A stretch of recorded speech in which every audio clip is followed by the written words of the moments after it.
అధికారంలోకి రాకపోతే బిలేడ్ తోటి కుత్కే కోసుకుంటా అని చెప్పుడైనా అధికారంలోకి వచ్చినాక 2 రోజుల ముందే పోయి స్టేడియంలో పడుకుంటా అని చెప్పుడైనా సినిమా ఫంక్షన్లకు పోయి వైరల్ స్పీచ్లు ఇచ్చుడైనా గది బండ్ల గణేష్ అన్నతోటే అవుతుంది.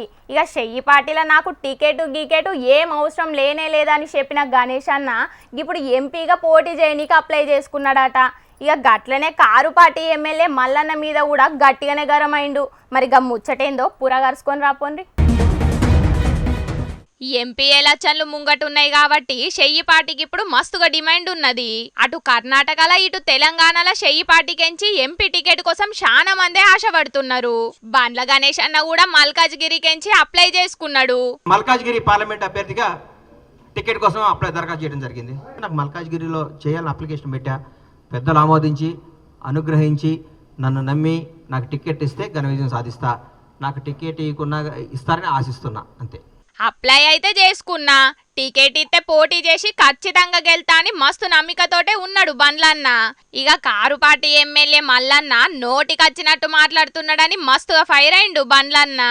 మల్లారెడ్డి గారు అంటాడు, ఆయన నిజంగా చిన్నప్పుడు నేను బర్రె గిట్లా గరిచిందో నాకు అర్థం కాదు. ఆయన ఏది పిచ్చి మాటలు ఒక్కొక్క రోజు ఒక్కొక్క మాటలు మాట్లాడుతారు. ఆయన పోలికనే బర్రె పోలిక అనుకుంటే కూడా ఆయన మాటలు కూడా బర్రె బ్రెయిన్ ఉందా లేదా. మాట్లాడితే ముఖ్యమంత్రి గారిని ఎట్లా పడితే అట్లా కామెంట్ చేస్తున్నావు. నీ స్థాయి తగ్గట్టు మాట్లాడు మల్లారెడ్డి గారు. డబ్బు ఉంటే సరిపోదు, డబ్బు ఒక్కటే కాదు నీకు కావాల్సింది, డబ్బు ఉందనే కదా నీకు అహంకారం. ఎవ్వలొచ్చినా చెయ్యి పార్టీ సర్కార్ను ఎవ్వరు ఏం చెయ్యలేరు అని చెప్పిండు. మల్లారెడ్డి ఇన్స్టిట్యూషన్స్ అని పెట్టుకున్నావు, దేవుడు నీకు మంచి పేరు ఇచ్చిండు. నీ మల్లారెడ్డి కాదు, మీ నాన్న మల్లారెడ్డి, మీ తాత మల్లారెడ్డి, ఇంకో మల్లారెడ్డి వచ్చినా ఈ రోజు కాంగ్రెస్ ప్రభుత్వాన్ని ఏం చేయలేరు, రేవంత్ రెడ్డి గారిని ముట్టుకోలేరు. ఇక ఇంకో 10 ఏళ్ళు కూడా చెయ్యి పార్టీ సర్కారే ఉంటదని అనుకొచ్చిండు. ఈ 60 రోజుల పరిపాలన చాలు, మేము రాబోయే 10 ఏళ్ళు అధికారంలో ఉండటానికి చెప్పడానికి గర్వంగా చెప్తున్నాం మేము అంతే. బండ్ల గణేష్ అన్న అయితే పార్టీ మీద సీఎం రేవంత్ అన్న మీద మస్తుగానే పాయిరం చూపెడుతున్నాడు. మరి ఇక ఎంపీ టికెట్ ఇచ్చి బండ్లన్న మీద కూడా చెయ్యి పార్టీ పెద్ద లీడర్లు పాయిరం చూపెడతారో లేకపోతే ఇప్పుడు కాదు ఇంకా టైం ఉన్నదని పక్కకు పెడతారో అనేది చూడాలే ఇక.